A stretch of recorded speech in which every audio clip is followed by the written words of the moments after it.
This is my favourite part of working here.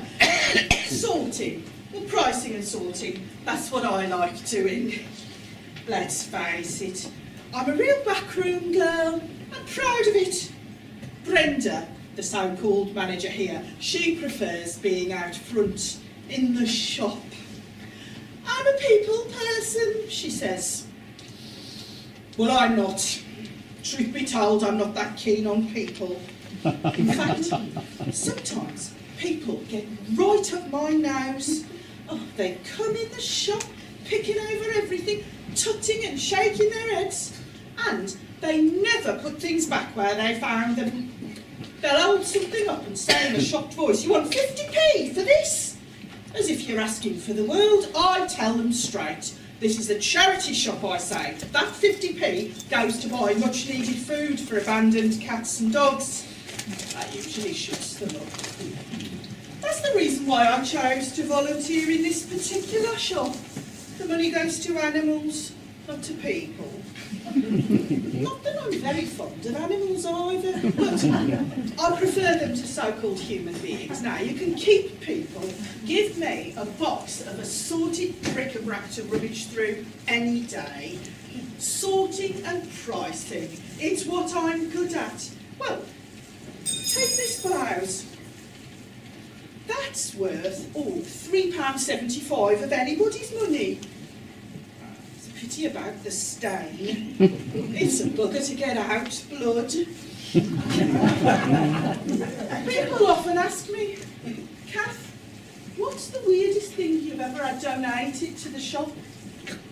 And I tell them, without a moment's hesitation, a 50 Shades of Grey home bondage kit. It came complete with assorted whips and chains and a set of stainless steel nipple clamps. Brand new, never been out of the box. Mind you, I can understand why. It's not everybody's cup of tea.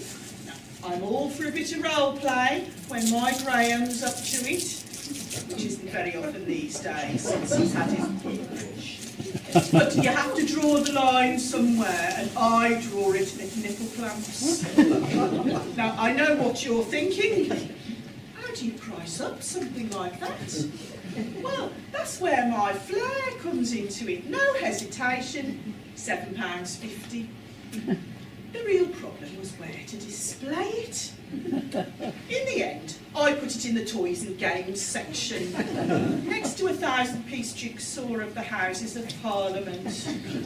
Well, let's face it, that's a place that's no stranger to spanking and nipple clamps. Oh, just what we need.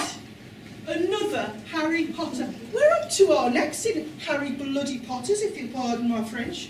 The bookshelves chock-a-block with them. They're a waste of space. Oh, unless... no, it's not a first edition. It would have been straight in my bag if it had been. There were thousands Harry Potter first editions. I'll let you into a little secret. The real reason I like volunteering here is because I get first dibs at the good stuff. Believe it or not, most of my wardrobe comes from here. All designer brands. Hardly worn some of it, you'd be amazed. And then there's the gems you find among the miscellaneous items that are brought in. Well, only last month I came across a lovely little solid silver Georgian snuff box. Belonged to an old lady who dropped dead in Waitrose. I knew it was worth a few bob because I'd seen one just like it on Bargain Hunt. I'm a big fan of Bargain Hunt. I watch all the antiques programmes because you can learn a lot from them. That's how I know this snuff box was the real thing. Anyway, I said to Brenda, this will look lovely on my tall boy, and I bunged a 50p for it. Nearly 2,000 it fetched at auction. Now that's not to be sniffed at, is it? Yes. I've had some nice little finds here in the back room. There was an early Victorian pepper pot, some nice Wedgwood, and a very handsome leather-bound stamp collection. Me and Graham had a lovely couple of weeks in Mallorca when that lot went under the hammer. We get all sorts coming in here. I was in the shop last week. Well, Brenda had gone to the acupuncture clinic because she suffered from spondylitis, something chronic. Anyway, this peculiar-looking man came in carrying a black bin bag. "Can I give you this?" he said, and pulled out a long metal thing. "Well, what is it?" I asked. "It's a 17th century samurai sword," he said, "as used by the Knights of Bushido." I told him we don't get many of them coming in here. Well, he laughed and pulled out a revolver. I nearly fainted. "You can have this as well," he said. "It's a Luger, belonged to one of Rommel's lot." I told him, "You shouldn't go pulling guns on people like that. I thought it was a hold-up." "It's not loaded," he said. "That's not the point," I said. "What if I'd had a dicky ticker? I could have dropped dead on the spot." "Oh, no offence meant," he said, and he walked out. So I never got a chance to tell him that charity shops are not allowed to accept a range of items, such as non-pack-tested electrical goods, second-hand surgical appliances, e.g. a truss, or miscellaneous lethal weapons. Anyway, I thought I'd seen the last of him, but now, 2 minutes later, there was a commotion outside in the street. He'd been knocked down by the number 68 bus outside Aldi. Not looking where he was going. Too busy hurrying in for the Thursday bargains. Well, it just goes to show, I suppose. You never know what's round the corner. Oh, now, what have we here? An early Picasso, perhaps? No, it's just one of Mr. McCorkindale's little efforts, knocked up in his garden shed. Still, never mind. Maybe one day. That's my dream, actually, to come across a Van Gogh or a Hockney. Just a sketch would do. A doodle scribbled on a serviette or the back of an envelope. It doesn't have to be any good, just so long as they've signed it. It'd be a nice little pension, that. I know some people might think it's not right what I do. That money could have gone to the abandoned cats and dogs, they'd say. Well, I say, stuff 'em. Charity begins at home as far as I'm concerned. Especially since my Graham got laid off from the fish finger factory. First time he's been out of work in 40 years. And him, a fully qualified accountant with letters after his name. And for why? They can't get the fish. No fish, no fingers. That's what they told him. The sea's full of fish, he said. It's all spoken for, they said. I don't know what the world's coming to, I really don't. It's taken the wind right out of Graham's sails, knocked him for 6, and him still recovering from his operation. To be honest, I'm very worried about Graham.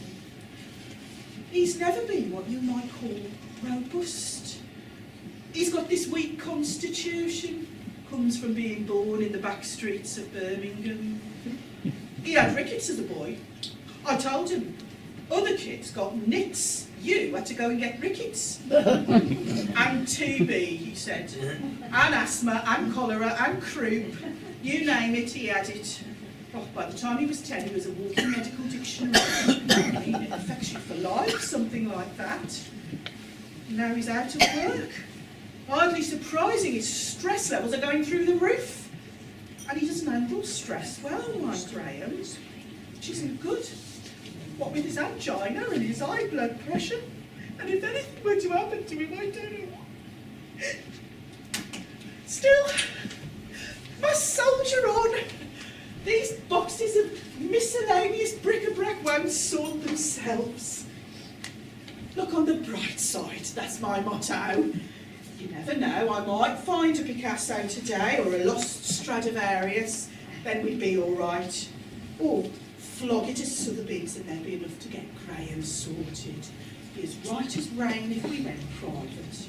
Get him seen to by one of those Harley Street specialists you read about. There might be enough left over for me to buy that dress I saw in M&S. If not, I'll have to make do with something from here. What is it they say? Beggars can't be choosers. Not that I'm a beggar, mind. I've too much self-respect for that. But I never look a gift horse in the mouth. Oh, hello, Brenda's calling. He must be busy in the shop. Oh, I suppose I'd better go and lend a hand. Oh, all right, Brenda, I'm coming. Keep your wig on. Oh, I don't know. Honestly, it's all going here some days.